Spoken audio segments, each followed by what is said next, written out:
So ఆ condition నుంచి బయటపడాలి. ఫస్ట్ ఆఫ్ ఆల్ నీకు నిద్ర ఎప్పుడు కావాలి? నైట్ నిద్రపోవాలి ఫర్ ష్యూర్. ఎందుకంటే మనము ఎవల్యూషన్ నుంచి చెట్లలో ఉండాము, అడవుల్లో ఉండాము, డార్క్ అయిపోతానే పడుకొని ఉన్నాము. అప్పుడు మెలటోనిన్ అనే హార్మోన్ రిలీజ్ అవుతుంది. That will keep you calm and sleepy. So that బ్రెయిన్లో ఉండే టాక్సిన్స్ అన్నింటినీ అది లాక్కొని పోతూ ఉంటుంది. సర్క్యులేషన్, బ్లడ్ సర్క్యులేషన్ నుండి ప్రతి ఆర్గాన్లో ఉండే టాక్సిన్స్ని మొత్తం క్లీన్ చేసే మెకానిజం ఉంటుంది. బ్రెయిన్లో అట్లా ఉండదు. బ్రెయిన్లో స్పాన్ చేసి మనము ఒక చెత్తని, ఒక గలీజ్ని ఏమన్నా మనం పట్టుకొని పిండేసినట్లు నైట్ అంతా నిద్రలోనే బ్రెయిన్లో ఉండే ఇంప్యూరిటీస్ అన్నీ క్లీనప్ చేసుకుంటూ ఉండే ప్రాసెస్ జరుగుతుంది. సో నిద్ర అవసరమే.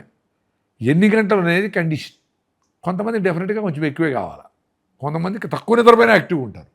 ఈ తక్కువ నిద్రపైన యాక్టివ్గా ఉండేవాడు అయ్యో నాకు నిద్ర పట్టలేదు కాబట్టి నేను యాక్టివ్గా ఉండలేకపోతాడనేమో అనే ఆలోచన వచ్చడమే జబ్బు.